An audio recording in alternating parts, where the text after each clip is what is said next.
and there's a 5'9" runway model. I'm kind of going by her, and she's like, "Excuse me, are you Jake Zweig?" And I'm like, "Yeah." She goes, "I'm Kim. I'm supposed to interview with you at 12:30. I was like, "Oh, look, I got to run. I got to go, but you ready?" She's like, "Yes." "What's your favorite high school class?" She's like, "Calculus." I'm like, "Great. What's the derivative of 2x?" And she looks at me, right? She starts bawling. Ah! I'm like, wait, you're kidding me. You're kidding. I No, swear you're to God. kidding me. Swear to God. Swear to God. I'm looking for the next runner of the company, right? The next CEO, the next CFO, the next head of sales. That's what Right. I'm looking for.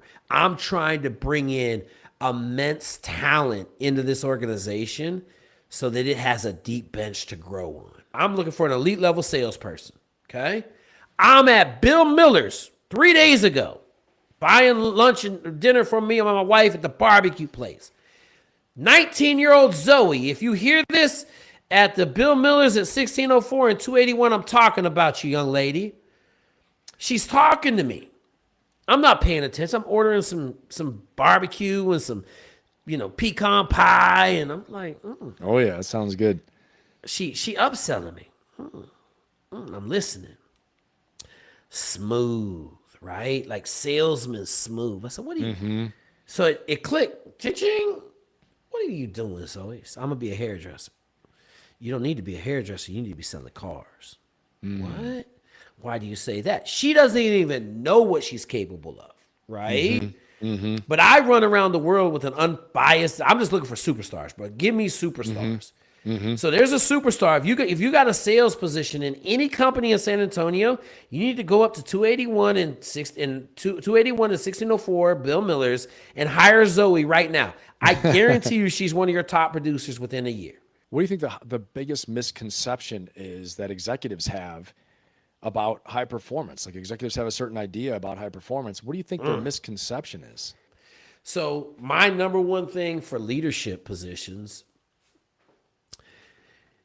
we tend to hire who we look like and like, okay? Who we assimilate with. The biggest conglomeration of talent right now in the country is women. The next biggest group is minority women. And then you're going to go to minority men, okay? Now, here's what I'm going to say. Depending on what you're doing, most of the time I tell everybody that's hiring, a lot of leadership allows HR to hire. I think that's one of the worst things you can do.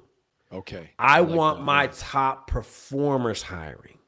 So when I go into business consulting, that's one of the things that I tell everybody, like, listen, man, our elite performers in this company do the hiring. Because I can't ask a 5 in HR to hire an elite level performer because they don't know what it looks like. They don't know. Yeah. They don't know, right?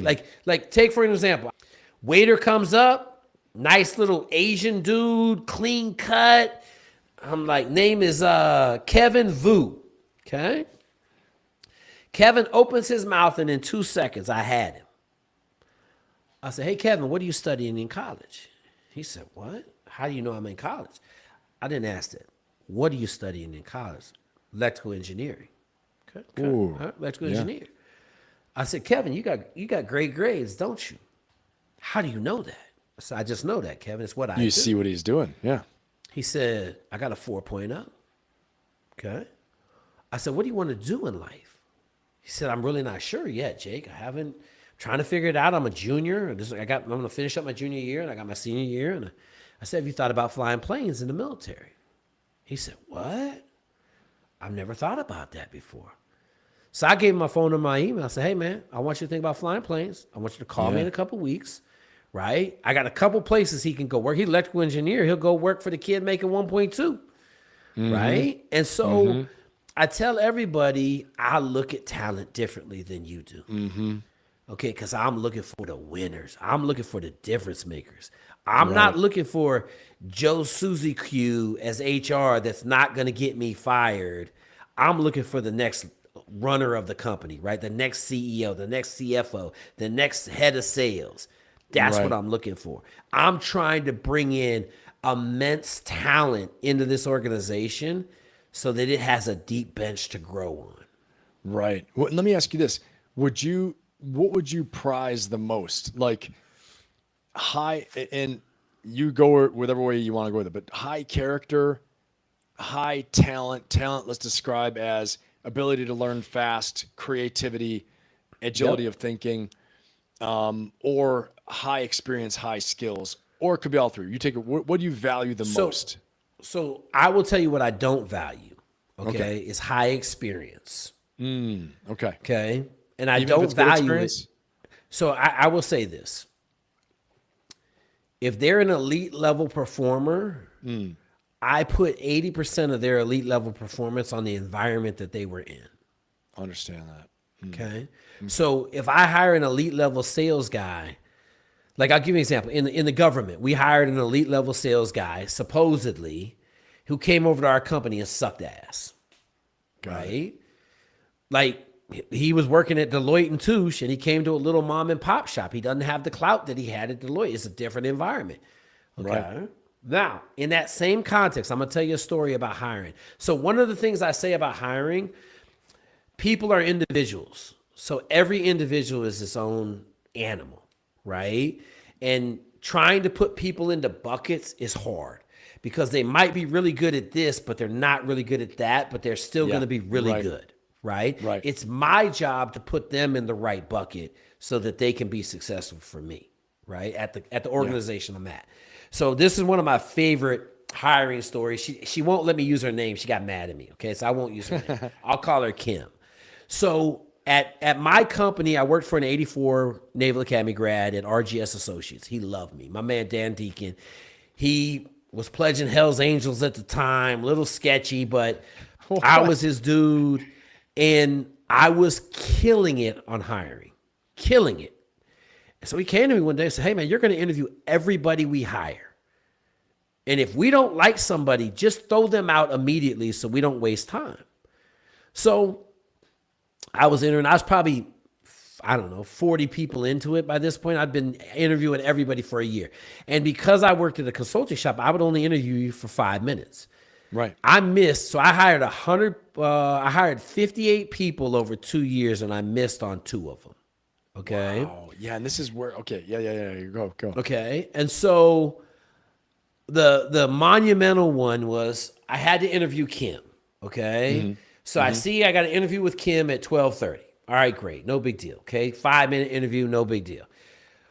I get a call at 12:15 from State Department, which is a $26 million contract. Our total revenue is $12 million a year. So I'm the project man. I'll be there. I'll be there in 25 minutes, right? So I'm running to the Amtrak to ride over to State Department, to the Metro, right? So I get up to our lobby, and there's a 5'9" runway model. Okay. And I'm more thinking about the problem at State Department. So I'm kind of going by her, and she's like, excuse me, are you Jake Zweig? And I'm like, yeah. She goes, I'm Kim. I'm supposed to interview with you at 12:30. I was like, oh, look, I got to run. I got to go, but you ready? You ready right now? She's like, yes. And you know how I am. I'm like leaning forward in the foxhole. So I'm like, okay, what's your favorite high school class? She's like, calculus. I'm like, great. What's the derivative of 2x? And she looks at me, and then it just fell apart, right? She starts bawling. I'm like, wait, you're kidding me. You're kidding. I No, swear to you're God. kidding me. Swear to God. Okay. She just starts wailing. I'm like, oh my God. Now, at the time, we were only a 50, 60 person company. We didn't have a full-time HR. So the head HR lady sat at the desk in the front of the company. So she stood up and was like, oh my God. I'm like, Kim, can I give you a hug? She was like, I need a hug. So I gave her a big hug, and then I ran out the door. Okay. I told the HR lady, can you take care of this? She's like, I got it, Jake. I run out the door. Okay. You could I'm have at given her State an easy Department. one, like 4x squared or something better. 2x, bro. Like, come on now. So I go to State Department. I'm there about 3 hours. When I come back, everybody is up in arms. Like everybody is on 1 million. They're like, Jake, you got to go see legal, the president. I go in there. They're like, No, what? yeah. They're like, you made somebody cry in an interview. I was like, what? No. I asked her the derivative of 2x, and she started crying. You didn't. So they were like, you're being aggressive in interviews. And I said, What? Hold up. Wait a This minute. is crazy. I went out and got the head of HR. Okay. Came back in. I said, was I aggressive? She said, absolutely not. Did I do anything wrong? She said, absolutely not. So then at the culmination of this 5-minute basically butt chewing, they're like, okay, I know you don't want to hire her, so we're going to try to like let her off the hook easily. I said, wait a minute. Why don't I want to hire her? They're like, well, she cried. I'm like, if she cried over the derivative of 2x, what do you think she's going to do for me on a spreadsheet? And they were like, oh, you want to hire her? I'm like, absolutely. She can work for me. I'll take her work for me. So. And when you say that, is because you think she cares so much? Because she cares so much that she's going to really try. Like she was so upset she gonna kill herself, bro. Yeah. She's crying over not knowing the derivative of 2x when she told me calculus was her class in high school. Like I'm taking that as like, shoot, I don't care if you're crying. I'm in. You in with me. Yeah. Like if you're gonna give this much emotional, right, deposit into like the answer of 2x. Right. Yeah, I give you a project. You're gonna be a savage. You're so invested. You're so invested in the outcome. I get it. Yeah. And I don't look at any resumes before I interview. I'll look at the resume after I interview. I looked at her resume. She had a 3.9 GPA from George Mason in accounting. Okay. Then I found out later her dad owns a $500 million accounting shop in DC. She didn't want to go work for her dad. Okay. She turned out to be, okay, so hang on, let me finish the story because it's going to get better. So I get this crazy meeting. I go home. I'm like, Jesus Christ, man. Like I'm winning on hiring. Like I'm hiring all these superstars and y'all. Like, this is how it was. The owner was a Submariner. You know how they can be. Oh, yeah. So I come into work the next morning. I was coming in early because I was going to practice at Maryland, but Dan was in there, Dan Deacon. He's like, Jake, come here. You're in trouble. I'm like, oh, God. So I go in his office. Come here, you're in trouble. He got an email, and I see the name Kim at the top. I'm like, oh, my God. This is what the email said. It was terrifying, Ben, okay? What did they say? She gave a recap of what happened. She was like, oh, my God, I understood I was interviewing with Jake Zweig, and I had heard he was a Navy SEAL, and I heard he was kind of intimidating, and I bumped into him at the front, and I asked him his name, and he said, that's me. And I instantly was on the defensive because he is so aggressive and just like he's such like a presence. I was like, I'm getting fired. Like I literally. So we go the whole email. The whole email was like this buildup. Like it was like a novel. It was like 3 pages long. Like, oh my God. And then at the very end, she said, if I get to work with challenging individuals like this every day, I cannot wait to come to work at RGS Associates. Wow. And then we found out. He already knew it. He already knew what it said. I didn't know. Ben did. Yeah. I mean, Dan Deacon knew what it said. I didn't. Because the whole time I was like, I'm getting fired. I'm getting fired. I'm getting fired. Right. I'm getting fired. And then like she ended up being a rock star. She's a senior vice president for a major consulting firm right now, like 36. Wow. 37. Wow. She got 2 kids. She's a rock star, bro. Nice. But man, I tell people, like, people ask me, I'm like, look, everybody is different. Yeah. I'm not looking in the good for everybody. I tell everybody, rock stars, you don't have to look for. They just shine.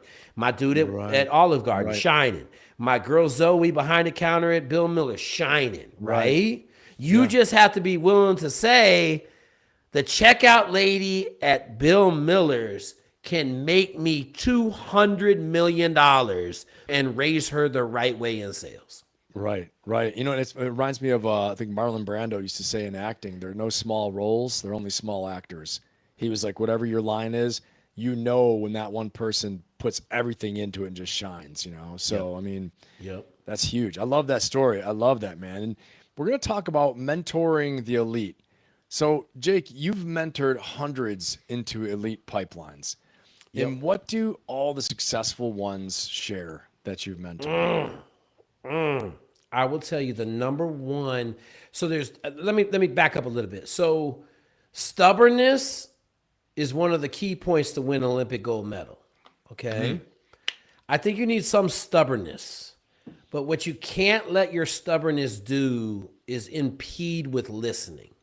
So if somebody has the path and you decide to go off the path, then you're probably not going to get the results. Right. So elite level mentorship. All right, we'll talk about the SEALs. Okay, I'm going to give you two examples. Okay. Nice. SOAS is probably SEAL Officer Assessment and Selection is probably the hardest special operations selection course, short of maybe CAG selection, right? But I will say this, from a physical perspective, I think SOAS is at the top of the charts because not only do you have to survive the week, you have to beat Naval Academy dudes that know the answers to the test and have massively prepared. Okay? Interesting. Yeah. So this year, I normally have about 10 kids go to SOAS. Normally, we're selecting about 5 of them, 5 to 7. So last year, we had 7 guys get selected for officers out of 70. So about 10% are my guys. This year, we didn't do so well. A couple of the kids. So what's the difference? One individual. So the standard to go to SOAS is 25,000 meters of swimming a week and 55 miles of running and rucking, but rucking and running can go up to 65, 75. Okay. So that's a lot. Yes, that's a lot. That's a lot. That is a lot. That is a lot. And we're going to do an hour on the assault bike, and we're going to do 30 minutes of abs, and we're going to lift weights for 50 minutes Monday, Wednesday, and Friday. Okay. And stay injury free the whole time.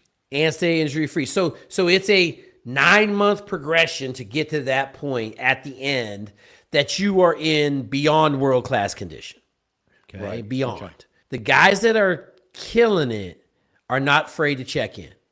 So I asked them to text me Monday, their time distance, right? I asked them to text me their first and last swim time. That gives me an idea how they're doing, right? On Tuesdays, they'll text me their 5 mile zone 2 run time, okay? So I got one dude. I got 3 dudes that are just killing it, right? I'm killing it. Times are good. Everything's good. I got this one dude. So I'm mentoring a ton of people. Like 3 weeks before training starts, or 2 weeks, I'm like, damn, I ain't heard from that dude in a while.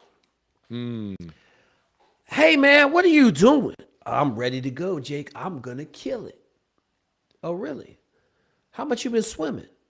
Oh, I'm only swimming 6,000 a week. What? Why? I'm a high school swimmer, Jake. I'm going to kill the swims.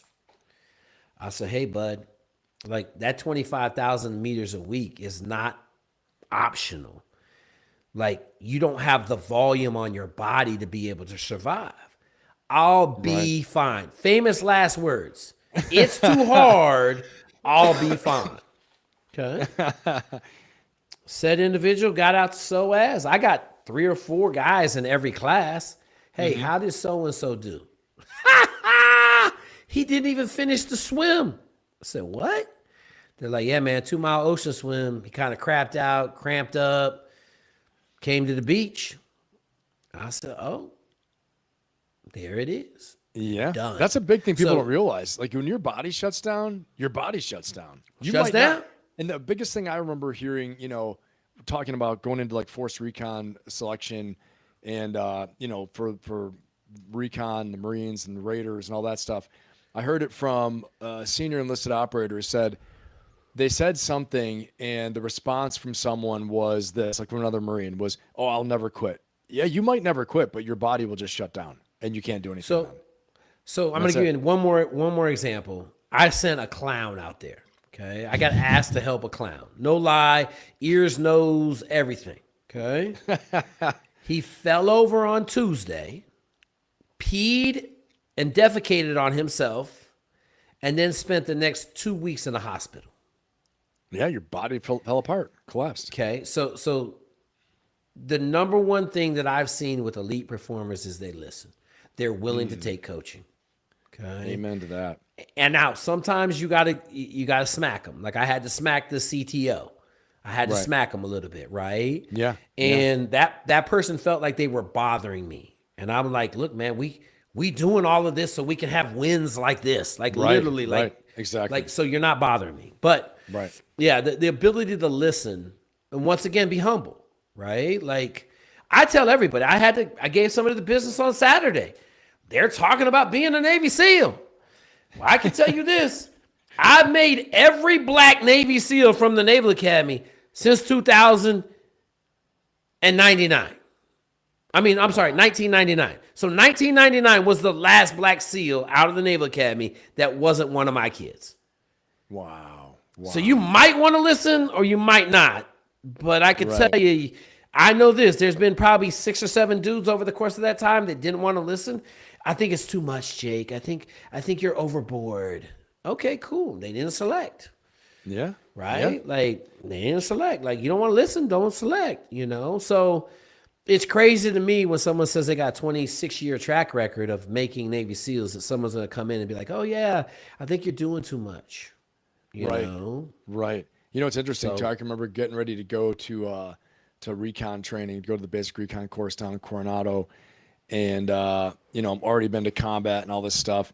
And so what did I do? I was like, you know, there was really, I remember, you know, running into Doug Zembiec in the pool and we were training, you know, and, you know, Doug's an animal, right? He's already at force at the time. And I remember he was super pumped. He's like, well, how are you training? I said, I picked up Stu Smith's book. You know, remember Stu Smith? Navy SEAL, I talk to of Stu SEALs. all the time. Like, yeah, great dude. I was like, I remember him from the Naval Academy. I got his book. I followed his book. It was terrible to me at the time. Like I wasn't in the, you know, the right shape for it because I just come from combat, all this stuff, and doing all the skip breathing, and everything. But dude, I showed up to training. I was like, I got this, you know, because I followed a program. I followed a thing, and what I did is like, I couldn't get him to train me, you know. I didn't really want Doug to train me because I think it would have been rough. Doug's hilarious. So I had this book. I folled it, man. We got to pay a little homage to Doug Zembiec. I love his story. We do. Okay, yeah, so Doug's at what's at Lejeune? What force group is at Lejeune? Second force. Yeah. Second force. So I'm at SEAL Team 8 as well. Yeah. We're going down to do a SUROPS on the beach for an amphibious landing, right? So I called Doug. I'm like, hey, Doug, what you doing? He's like, man, I'm fucking down here training. What you doing? I said, hey, man, you need some bullets? What? Yeah, I'm going to bring you some bullets, bro. We got tons of them. I'm going to bring you some. No, you're going to get me fired. And he hung the phone up on me, bro. Like, I'm like, God damn, man. So I went and got, I think I got 20,000 rounds of 5.56 and 20,000 rounds of 9mm. Wow. And I had him in the back of my truck under a tarp, and we drove on the base, right? So I was with Keith Barry, and we were going surfing. You guys were different. SEALs do stuff different than Marines. Yeah. Sure. So we pulled up on the beach, right? And the idea was we just drove a van down there to do this SUROPS, but Keith Barry wanted to go surfing, so I said I would drive if he came with me. So I was like, man, I'm a 03, bro. I can't just show up with 40,000 rounds. Like, So my chief got there. I said, hey, chief, man. And he knew what I was doing. I said, hey, I got them 40,000 rounds in the back of the truck. Can you go deliver them to force? He's like, I got you. So he took one of our guys in the platoon and they drove off, right? Allegedly. They drove off. And, it was funny because they came back and they were like fucking had beer. They were fucking like just a whole bunch of shit in the back of the truck. The guy, the platoon sergeant. Yeah. Was probably like, what? This is great. And so I said, did it go okay? He said, I went great, Jake. I just asked for the fucking master guns. He came out. I told him who I was. I just told him, hey man, fucking Santa Claus is dropping off some fucking presents. And he said, when we pulled back the tarp, he was like, and then he said, okay, put the tarp. This is what he said. He said, he Chief was telling the story. He said he put the tarp back over the thing. He said, go over there and drive into that little fucking Quonset hut over there. And he said they drove to the Quonset hut. They closed the door. They unloaded all the shit. And then they fucking raised the Quonset hut, came back out. He called some people. They brought some shit, put it in the back of the truck and shit. That was the last time I talked to Doug. Yeah, that's the last time I talked to him. Because Oh my he wouldn't God. talk to me after that. Like he He wouldn't thought talk he's to gonna be me in after trouble. that. He's gonna be in Yeah, he trouble. wouldn't talk to me and I know shit. Like, exactly what you're talking about because I had second Raider Battalion, second MSOB Marine Special Operation Battalion out where the old Second Force compound was at the boat ramp and everything. So yeah. I know all that business right there. That is wild, yeah. man. Oh my Yeah, God. Doug Zembiec hung up on me, wouldn't talk to me no more because I was giving him Christmas gifts and shit. He loved you, man. You know that.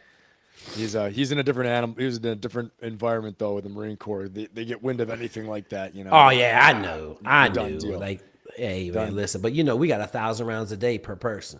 That's crazy, So, man. And we and get I that knew in the they didn't have no CQB bullets. shooting, but not for everything else. I mean, force was different, but the infantry, good. I can remember days when, they'd be like, "Here you go, you're getting your 30 rounds. You better hit every target," and for a training evolution. When you went to CAX out of range 400, they definitely loaded you up. That was a good time. I will say, like, infantry training out in 29 Palms was fantastic, man. Just shooting that's bombs, mortars, During the war or pre-war? Before, man. Before. Yeah, it was yeah. still awesome. And I was lucky because I was in 7th Marines. 7th Marines, we lived in the desert. Not good for liberty, not good for, life overall, but great times as far as tactical training and all that.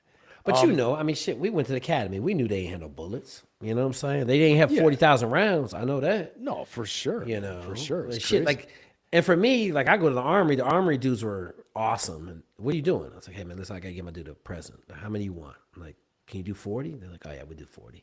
I put the order in like 3 months before because everybody at the team gets 1,000 rounds a day. But if you guys don't use your rounds too, you lose the allotment. I'm sure. Like at the command level, it's like no. So you didn't lose them, but like literally, I would go down on Thursday and you signed up in this little book. It was an ammo request, I just write, hey, I want 2,000 rounds of 9mm. Like I fed my police officers, my 3 police officers. I'd give them 1,000 rounds a month, and then we'd go to the range and I'd just make sure they shot it all. Right? Like we'd go, I'd shoot 1,000 rounds every Saturday, 2,000 rounds every Saturday morning. That's how you get good. That's how you get good shooting too. People always think it's like some magic thing, but it's, training time and rounds. But let me say, like with mentoring people too, what patterns do you see in people who quit early or who never, reach their potential? So we talked about, they don't take elite performers that you've mentored, know to take coaching. And they're stubborn, but they also know to listen, not let that impede their ability to listen. But then what are some of the patterns? Because again, I think success isn't often a good teacher, right? Sometimes we succeed and we don't know why we succeeded. We're just like, it's me, like you said, it's me, and not realizing it was a bunch of other factors. But what are the patterns you see in people who quit early or who never reach their potential? So let me say this. I only mentor the best because I don't have a limit on what I will do. And if you have a limiting gauge on your personality, then I'm not messing with you, right? Like I'm doing it for free. Now that we have Discord, we got a lot of mentorship going down, so we're mentoring everybody. But the number one thing is they don't want to do the work, right? I want to be a Navy SEAL. Okay, how much are you running a week? Oh, I'm on this program because it only requires 20 miles a week. Okay, well, I understand this. That program is guaranteed to fail, right? Like you're guaranteed to fail on that program. If you want to be guaranteed to win, you're over here at 42 to 50 miles a week. That's the guaranteed to win program. There's a big difference between 20 miles a week and 55, really just 42 to 52, right? And so I tell everybody the number one reason we got the Navy SEAL PDF and the Army Ranger PDF is so that people can find out on their own they don't want to do the work. Right. Right? I think that's great. Yeah, that's a great thing to say. Yeah. Here's the program. It's free. It's awesome. We've made 25 Green Berets in the last 3 years. We just sent 6 dudes to Rangerback in the last 2 months. 6. So if they come to you and they say they want to get mentorship and they want your help, do you have a qualifying question now where you say, do you have the PDF? And if they say no, okay, get the PDF, call me back once you do it. So if they come to you and say, I've been doing the PDF, then you're like, okay, now I got it. So I'm still going to ask them. So for SEALs, if you want to talk to me, you got to be running a 9-minute, swimming a 9-minute, right? Okay. Middle school times. We're talking about middle school times. Okay. Right, 100%. And then in the Army PDF, you got to be running a 35-minute 5-mile. Zone 2. Okay. I'd like a zone 2 35-minute 5-mile, which once again is 7-minute miles, nothing crazy. Okay. Now, I'm going to say this. The SEAL teams have been locked in this 28-20 4-mile timed run, which is legitimate. Okay. But if you're running a 5 mile in 35 minutes, it's not that bad. Yeah. Right. But it's Right. still 7-minute 28 miles. 20. Yeah. When But you like say they got, 28-20, what does that mean, 28-20? so they did a study across 5 BUDS classes. There was only 5 guys to graduate from SEAL training who ran slower than a 28-20 first time run pre-class. So Okay. 28, when you say 28-20, 20 A miles? 28-20 4-mile. Okay, 28-20, Yeah, 4 miles. 4-mile. And Okay, so okay. now they just had 400 kids in this last class. They're giving them 2 chances to pass 28-20. If they can't pass, they're not even getting the class up anymore. So they had 200 kids not class up because they couldn't run a 28-20. Yeah, basically. But if you're on my program, you're running a 35-minute 5-mile zone 2. You're fine. Yeah. But that's the difference, right? Like, we're not training for the minimum standards. We're training to go to BUDS and like walk out of there and be like, damn, I wasn't really impressed with the training curriculum here. Right. Exactly. And the thing I always would tell people too is like, when they ask me about becoming, Force Recon, Marine Raider, I'd have people ask me about SEAL, going into SEALs. Like, what do I think about them? I've worked with everybody. I've literally been in combat, been on combat missions, shooting missions with Green Berets, SEALs, Marines, everything like that. Air Force, I don't think so, but I've been in combat missions with Green Berets, with SEALs, and the thing, like, so I always say is that, you have to focus on the training for sure, but really you got to think about the life. What's the life that you want afterwards? You know what I mean? And so it's the same thing. Like, you do want the training to be easy. Prepare yourself for like the life afterwards too. And you're going to do better when you're going to do better when when the training's easy and not crazy, So Ben, real quick on that point, I have a lot of guys that come to me with no physical training.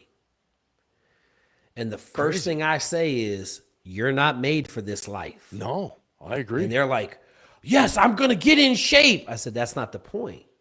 The point is, somebody made for this life is in a constant state of readiness and shape-wise, right? Like, they train on a daily basis, not to be a Navy SEAL, but just to be physically fit and in shape, right? And so it's always interesting because those guys don't make it for the most part, right? And a lot of times they change their mind about halfway through the training when they realize they're running they ran a 55-minute 5-mile. Now they're running a 40-minute 5-mile, and they still got to shave off another 5 minutes. And they're like, you know what? This life ain't for me. Yeah, man. And then getting up and doing it again and again and again. We just had a super chat come in here, Jake. I think that's what you call it. The bumper sticker for no. We on 2032. 2028 is too soon. We ain't ready for that one. 2028. Right, we're running in 2032. Yeah, exactly. That's right. That's right. Exactly. You remember your biggest success was when invented the question mark, but it's going to come soon. I do love, Jake, you still have those shirts available? The 20. Yeah, Zweig for president. I don't think you know what? I got to call my dude. So I haven't took any of the money from my merchandise yet so that my guy can develop new shirts. Let me put a note right there. I'll call Ruben right now and get the 2030. Put a new batch out there. So Jake's going to have some of those shirts available soon. Hit him up. But hey, the committee, thank you for the super chat. Appreciate you guys out there, and I appreciate you guys spending your Monday afternoon with us as well too. Letting me do what I love, and again, let me hang out with my good friend Jake Zweig, and us getting to impart some wisdom here. Us all getting to learn some wisdom from Jake. Actually, he's imparting a lot of the wisdom today, and just a fantastic day. So we appreciate you guys out there, and thank you so much for that super chat. What do you think that, and now we're on this topic, what do you think that most young men misunderstand about discipline and success and ambition? Like, what do they misunderstand about all this? So right now, and I'm going to go a little bit backwards, I've been going a little bit backwards to kind of bring it around so you understand. Social media is killing our young people, okay? My 3 boys are not on social media. All right. They don't even have phones. My 8th grader doesn't have a phone yet. All right. He has a phone he can use, Grandma Annette's phone, but he don't have a phone. Social media murders an individual's desire to be great because they're witnessing greatness all the time and they don't understand the amount of work that went into it. That's Okay. right. Yeah, I agree with And that. so there's a quick shut off of adversity in this generation. Anything that doesn't happen like in one day. Like I had a kid, this is no lie. Get the PDF, call me on Friday and ask me how come he's not running faster. What? I said, what? He said, yeah, I started on Monday. Like, I thought I would be done already. I said, done with what? He said, well, I thought I'd be able to run a 9-minute 1.5 miles on Friday. You're kidding me. Like, I was like, what? He's like, yeah, man, understand. he thought it was like Google. Just Google that shit, right? I'm going to, Yeah. 9-minute mile, Google. Oh, it happens. Like, that was probably a year ago that happened. Like 2 years ago now. And I was just like, oh my God. Like, Brother, a big this thing is I see too is all these people on steroids, these young kids on steroids.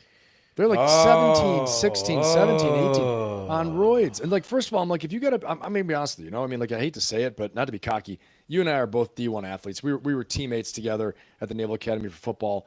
And I'm going to say this, I mean, like, if you're taking steroids at 16, 17, 18, 19, 20, 21, now if you're a competitive bodybuilder, get it. If you're going to the NFL, okay, all that. But if you're like in these age groups and you're not a highly competitive professional, going towards professional athletics, and even if you are, if you got to take it at that age, I'm telling you, you're probably in the wrong thing. You're just in the wrong thing. You know what I mean? I'm just saying, there are going to be people out there who they don't need anything, and you're going to run into them, and you're going to be maxed out on gear, on this crap, and there's some dude who just can. He just can. He's God-given. The sports gods touched him, and he is who he is.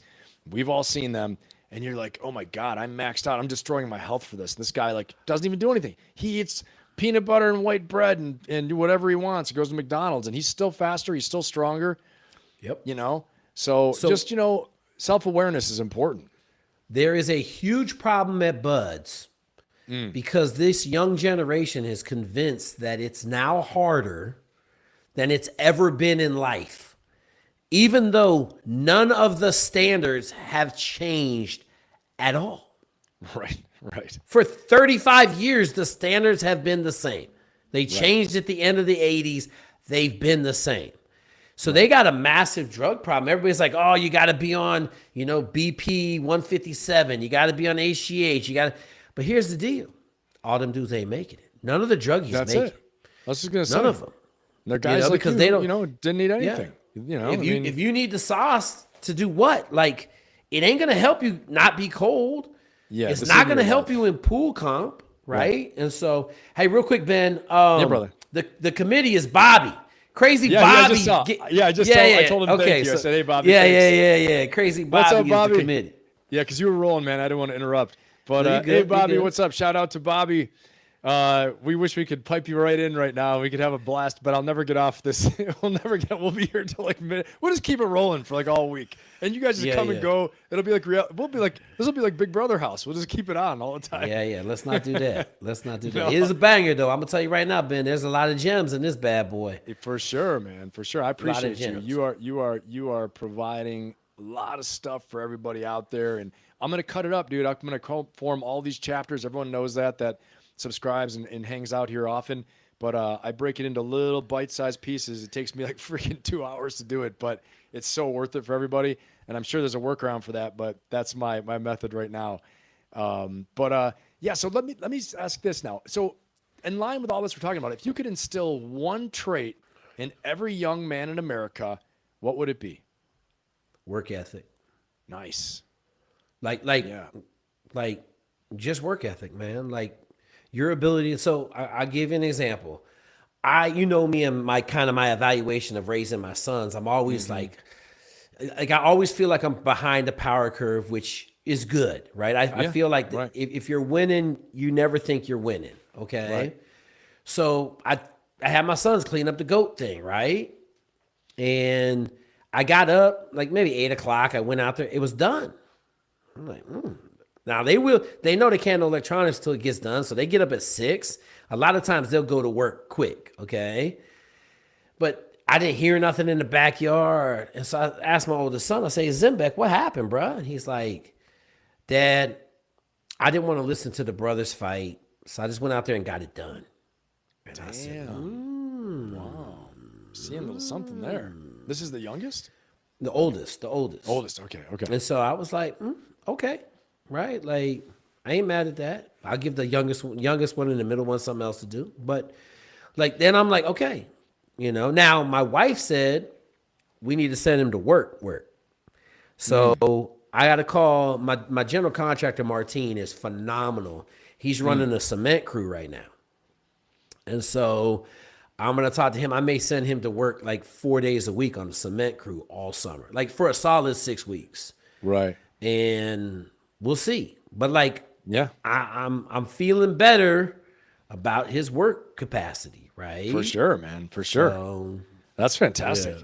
Yeah, I mean that's a great work ethic. There's nothing that replaces hard work. There's just nothing. Now I will say this, as we talked about before, make sure you're not leaning your ladder up against the wrong wall, right? So if you're climbing, you're working, and you're working in something that's not going to yield the results you want, you got to lean that ladder against the right wall, climb the right building, climb the right area. So now you've moved between elite athletics, the military, coaching, entrepreneurship, and mentorship. And what would you say, like, besides hard work, that's a big one, but what's the common thread with all those things? What do you think? So I will just say this: in the pursuit of greatness is determination, right? In the pursuit of greatness, sure. how bad? So the guys that I've seen become really great, for the most part, not in business. Business is a little different animal. Like I just told you, I took a 23-year-old to 25 and 1.2 million. He's in the right environment. He's doing the right things. He's now a rock star. Okay. Right. I have a partner at PEMCO, same formula, a little bit longer timeline, about 12 years to make partner at PEMCO, right? Same kind of thing. But go to work 7 days a week, know everything you got to know, be aggressive early, right? Like, put your time in, learn what you got to learn, and then don't blow your head off, right? Like, don't shoot yourself in the foot. 100%, dude. That's someone who can go throughout life without shooting themselves in the foot. That's success in and of itself. If you're set in the right direction. Yeah. I think there's a difference in athletics, because athletics is just a raw pursuit of greatness, and you've got to be just dedicated to your craft, right? Like that's a skills deal. I think being successful in business, you take out the physical factor, and so it's a little bit easier, in my opinion, to be successful in business from a leadership perspective than it is in athletics. Interesting. And then what about